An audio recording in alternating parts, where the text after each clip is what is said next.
राजा वीरसेन एक अच्छे राजा थे। वो बहादुर और ताकतवर थे। वो अपने राज्य में न्याय से राज करते थे। उनकी प्रजा उनसे बहुत प्यार करती थी। वीरसेन के पास एक खास रत्न था जिसका नाम था नवरत्न। ये रत्न उन्हें उनके पिता से मिला था। कहा जाता था कि नवरत्न में बहुत शक्ति है। ये राजा को युद्ध में अजय बना सकता था। ये उनके राज्य में धन और समृद्धि भी ला सकता था। वीरसेन नवरत्न का इस्तेमाल समझदारी से करते थे। उन्होंने इसकी शक्ति से कई युद्ध जीते। उन्होंने हमेशा अपनी प्रजा की रक्षा की। उन्होंने रत्न के जादू से अपने सूखे राज्य में बारिश करवाई। उनके राज्य में राज्य खुशहाल था।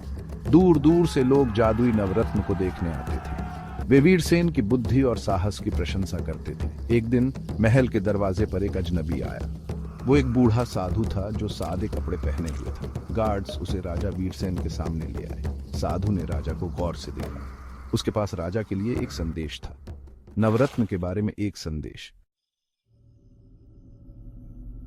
साधु राजा के सामने खड़ा था। वो धीरे धीरे बोला, उसकी आवाज में ज्ञान झलक रहा था। महाराज, उसने शुरू किया, नवरत्न एक शक्तिशाली रत्न है। राजा वीरसेन ध्यान से सुन रहे थे। उन्हें अपनी कीमती चीज के बारे में तारीफ सुनने की आदत थी। ये कुछ अलग था। साधु ने आगे कहा, लेकिन सावधान रहें राजा वीरसेन, ये रत्न श्रापित है। ये आपके पतन का कारण बनेगा। वीरसेन चौंक गए। उन्होंने कभी किसी को नवरत्न के बारे में बुरा भला कहते नहीं सुना था। आपका क्या मतलब है ज्ञानी साधु? उन्होंने पूछा। उनकी आवाज थोड़ी कांप रही थी। साधु ने समझाया, ये रत्न लालच और इच्छाओं पर पलता है। ये आपको और अधिक शक्ति का लालच देगा। ये आपको अकल्पनीय वैभव के वादे करेगा। उसने सीधे राजा की तरफ देखा, लेकिन ये आपको भ्रष्ट कर देगा। ये आपकी हर प्यारी चीज को नष्ट कर देगा। वीरसेन ने अपने हाथ में नवरत्न को देखा। वो महल की रोशनी में चमक रहा था। क्या साधु सही हो सकता है? क्या ये रत्न उनकी शक्ति और सफलता का प्रतीक असल में एक छिपा हुआ श्राप था? राजा वीरसेन की रातों की नींद उड़ गई। साधु की बातें उनके दिमाग में गूंज रही थीं। वो नवरत्न को देखते, ऐसा लगता था जैसे वो और भी तेज चमक रहा है, उन्हें लुभा रहा है। उन्होंने अपने राज्य, अपनी प्रजा के बारे में सोचा। क्या होगा अगर साधु सही था? क्या होगा अगर रत्न सब कुछ नष्ट कर दे? उन्होंने नवरत्न से छुटकारा पाने का फैसला किया। वो जानते थे कि यह आसान नहीं होगा।